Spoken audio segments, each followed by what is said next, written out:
traveler to Denver Airport, Colorado, is in for a scary experience. This airport has been the subject of many questions due to the unexplainable symbols, images, and stories that have surfaced. Denver Airport was built in 1995 on a span of 53 square miles. Even though Denver already had a functioning airport, a new one was decidedly built. This new airport had less runways and absolutely no new technological advancement. The only thing that this new airport has that the old one didn't is a strangely large amount of space. When looking at an aerial shot of the new airport, the layout has shocked many. Denver Airport's runways have been situated in such a way that resembles a Nazi swastika. Not only has the shape of Denver Airport been called to question, but also what is located inside. But who is in charge of all the weird nuances at this airport? The general consensus is that it is the New World Order. But who are the New World Order? Well, they are an elite group of individuals that include many of the world's wealthiest people, such as well-known political leaders and those related to the British Crown. But their main goal is to create one united world government that has no regional boundaries. But this would only be possible in one way, and that is to commit a mass genocide and narrow down the world's population to 2 billion people.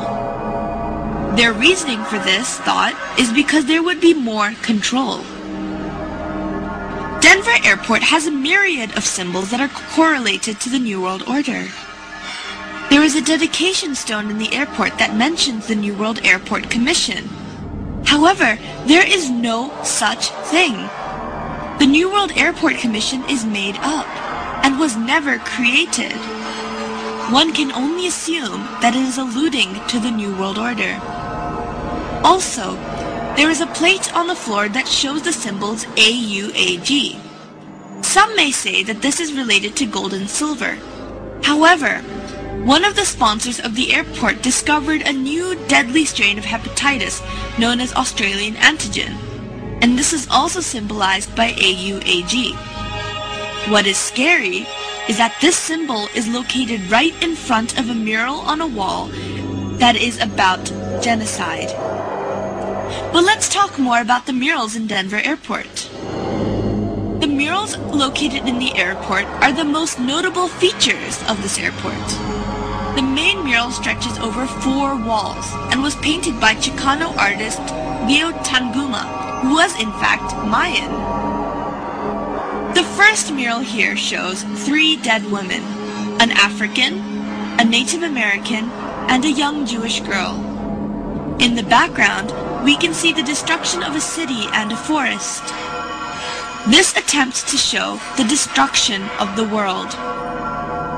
Another notable part of this mural is the fact that there is a little girl carrying a Mayan tablet. This alludes to the Mayan date of December 21st, 2012. This is when the Mayans predict that the world is going to go through a rebirth phase. The main emphasis of this mural, once again, is the destruction of the world and the preservation of some life. The second mural shows a huge military figure wearing a gas mask and holding a machine gun and a sword. This sword is stabbing a dove, which is the symbol for peace, and implies that peace will be destroyed. There are grayish waves emanating from the figure, and these waves represent death, or in this case, a poisonous gas that has killed everyone in its path. This mural is the one with the AUAG symbol, the one that is related to the deadly virus strain. One can also see a line of weeping women holding their dead infants, and a group of dead children on a pile of bricks. The emphasis of this mural is of a cleansing that is going to kill a myriad of people in its path. However, interestingly enough, This mural has been painted over.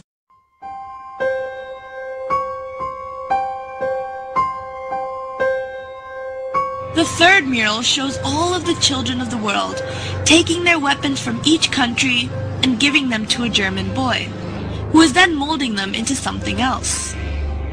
All the children of this scene are of different ethnicity, and all seem to be relieved. The gas mask man in the previous mural is seen dead, and there are 2 doves perched on his body. The main emphasis of this mural is to show the return of peace after all the killings have taken place, and that there will be no more need for weapons in this perfect world.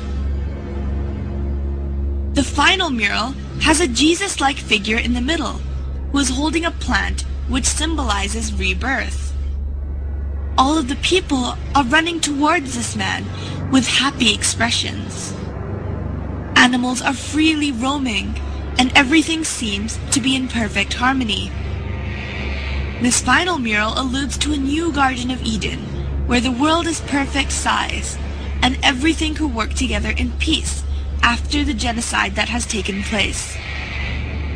All in all, these murals, when put together, represent the formation of a new world filled with fewer people, and this is also the goal of the New World Order, which has been seen represented throughout various parts of the airport. The symbology of the airport can still be debated, but one thing that cannot be questioned is the fact that there has been a lot of mysterious construction work underneath Denver Airport. When first constructing the airport, there were originally 5 buildings, but out of the blue, the builders were ordered to bury the buildings underground because they were supposedly built wrong. Normally, a building that is built wrong would be demolished, but in this case it was not. This allowed for an underground base to be created, but there are still workers who are sent to work in these underground bases periodically. But when they are questioned about the nature of their work, they all refuse to comment.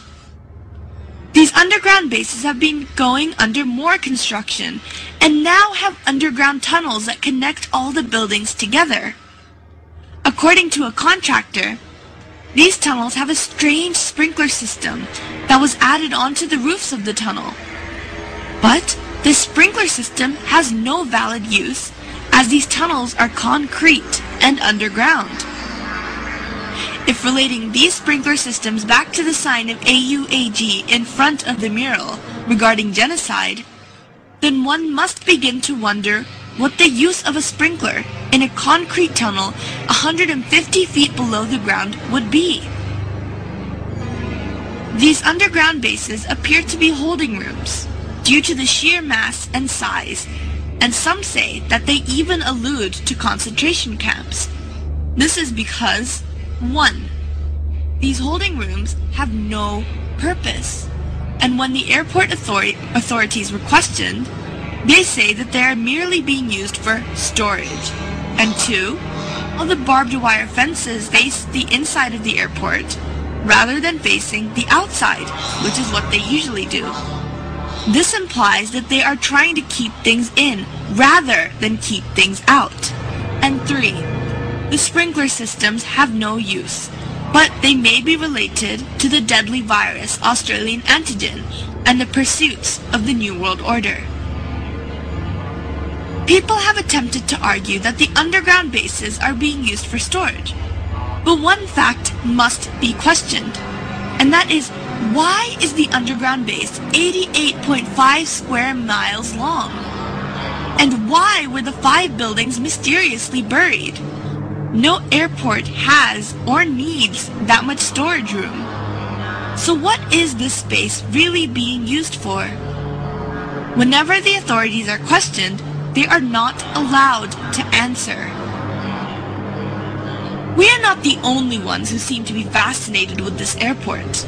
The Queen of England, alongside many other famous European royalty and politicians, are hurriedly buying property close to the airport under an alias. One can only assume that they must feel that there is something significant about this airport in order to do so. It is very easy to dismiss a conspiracy theory, but it is not hard to dismiss cold, hard facts that surround them. The odd happenings in this airport have been called to questions, but all the questions have been dismissed and have not been answered. Is the New World Order really going to attempt to take over? And if they are, does that mean that our own government is involved? Research nowadays can only do so much. Now, only time will tell. This is Zara Malik, News and Views.